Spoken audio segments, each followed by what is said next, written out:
Railway exam की तैयारी करने वाले मेरे सभी प्यारे स्टूडेंट, आज हम आपके लिए परसेंटेज का एक बेहतरीन क्वेश्चंस लेकर के आए हैं और ये आपके एग्जाम में पूछा हुआ क्वेश्चंस है और शानदार प्रश्न है। और ये क्वेश्चंस कब पूछा गया था ये भी हम लोग देख लेते हैं। ये जो अभी परसेंटेज का आपको क्वेश्चंस दिख रहा है ये एनटीपीसी सीबीटी 1 के एग्जाम में पूछा हुआ प्रश्न है और 7/1/2021 को जो एग्जाम कराया गया था उसमें ये क्वेश्चंस पूछा गया था। एक बेहतरीन क्वेश्चंस है और इस क्वेश्चंस का हम जो है सॉल्यूशन विद इन सेकंड में कैसे करेंगे इसके बारे में सीखेंगे। टेंशन मत लीजिए और घबराइए मत। कॉन्सेप्ट भी सिखाएंगे शानदार तरीके से और इसका आंसर भी आपको निकालने के लिए बताएंगे 10 से 15 सेकंड या 5 सेकंड जो भी हो। ठीक है, पहले आप कॉन्सेप्ट पे फोकस कीजिए, उसके बाद हम लोग कुछ करेंगे आगे। सबसे पहले क्वेश्चंस को मेरे स्टूडेंट पढ़ेंगे। इसमें कहा गया एक छात्र ने किसी परीक्षा में 65% अंक प्राप्त किया। कितना प्रतिशत अंक प्राप्त किया? 65% अंक प्राप्त किया और 5 अंकों से 20 अंक कम प्राप्त करता है। 5 अंकों से ये क्या करता है? 20 अंक कम प्राप्त करता है। दूसरे छात्र ने उसी परीक्षा में 80% अंक प्राप्त किया और 5 अंकों से 10 अंक ज्यादा प्राप्त करता है। यहाँ पे स्टूडेंट आपको ध्यान देने की चीजें ये है, सिर्फ दोनों स्टूडेंट को आपको पास करा देना है। क्या करा देना है? पास करा देना है। जैसे हम दो स्टूडेंट किसी एग्जाम में बैठते हैं और इस एग्जाम का मान लो कि मैक्सिमम मार्क 500 है। कितना मार्क है? 500। मेरे भाई अगर उस एग्जाम में हम बैठे हुए हैं दो स्टूडेंट, तो जाहिर सी बात है दोनों के लिए मैक्सिमम मार्क कितना रहा होगा? 500 रहा होगा। तो हम यहाँ पे क्या करेंगे स्टूडेंट?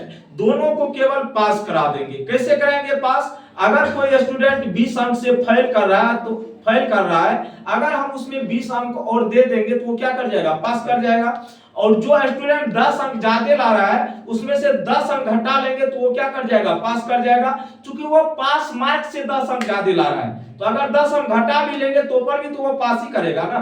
तो अब इसी रूल को अप्लाई करना है। आइए, पहला स्टूडेंट ने क्या किया?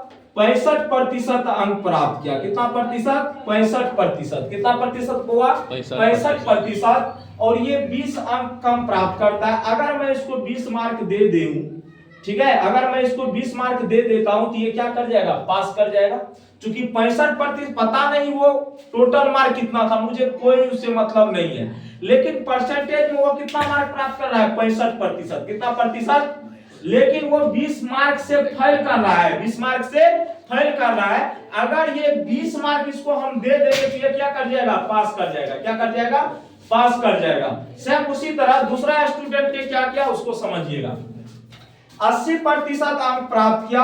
80% क्या किया? अंक प्राप्त किया, लेकिन वो 5 अंक से 10 अंक ज्यादा प्राप्त करता है। कितना अंक ज्यादा प्राप्त करता है? 10 अंक। लेकिन इसको हमें क्या कराना है? केवल पास कराना है। तो भैया मेरे पास तो ये 80% पे ही कर लिया, लेकिन ये 10 अंक क्या किया? ज्यादा लाया। कितना?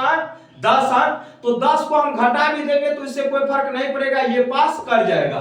तो केवल पास कराना है तो 10 मार्क को इसमें से हम क्या कर देंगे? माइनस। और ये दोनों अब बराबर हो जाएंगे, क्योंकि दोनों स्टूडेंट ने एग्जाम तो सेम ही दिया है, दोनों के लिए पास मार्क तो बराबर ही होना है। तो पहला स्टूडेंट 65% अगर मार्क प्राप्त करता है और 20 अंक से फेल करता है, इसका मतलब है अगर इसमें हम 20 में मार्क ऐड कर दे तो ये क्या कर जाएगा? पास कर जाएगा। उसी तरह दूसरा स्टूडेंट 80% अंक प्राप्त किया, लेकिन 5 अंकों से 10 अंक ज्यादा लिया। 5 अंकों से 10 अंक ज्यादा ले आया। अगर मैं उसमें से 10 अंक घटा भी दूंगा तो वो क्या कर जाएगा? पास कर जाएगा। और इस तरह दोनों के मार्क क्या हो जाएंगे? बराबर हो जाएंगे। क्यों? क्योंकि दोनों तो पास ही मार्क है। एक ही एग्जाम का दोनों का क्या है? पास मार्क है। तो मेरे बउआ, मेरे सुगा, मेरे नैना, यहां से देखो ये 65%, अरे बोलो हाँ या ना, ऐसे कर लो।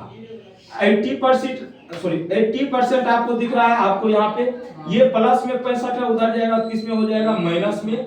और यहाँ पे जो माइनस में 10 इधर आएगा तो 20 + 10 कितना हो जाएगा? आपको पता है कितना होना है।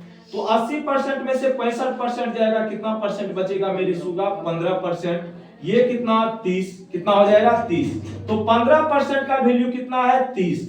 तो 1% का हम निकाल लेंगे तो 30 बटा कितना हो जाएगा 15, कितना हो जाएगा 15, 15 गुना कितना होता है 30, कितना होता है 30, ठीक है। अब यहाँ पे मुझे 1% का वैल्यू पता चल गया, कितना परसेंट का 1% का।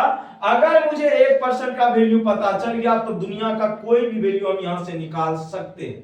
हमसे क्या पूछा गया है, परीक्षा का कुल मार्क। और आप सभी मेरे प्यारे स्टूडेंट जानते हैं किसी भी एग्जाम में कोई भी जो एग्जाम लिया जाता है उसमें 100% का एग्जाम होता है, तब ना कहता है 98% आया, 99.9% आया, ऐसे कहते हैं कि नहीं। तो मतलब 100% का क्या होता है एग्जाम होता है। तो 100% का अगर आप वैल्यू निकाल लेंगे तो पूरा परीक्षा का कुल मार्क निकल के आ जाएगा। 100% का मतलब क्या हुआ, अगर 100 मार्क का आपका एग्जाम है ऐसे समझो, तो 100 में 100 लाएंगे तब 100% हुआ।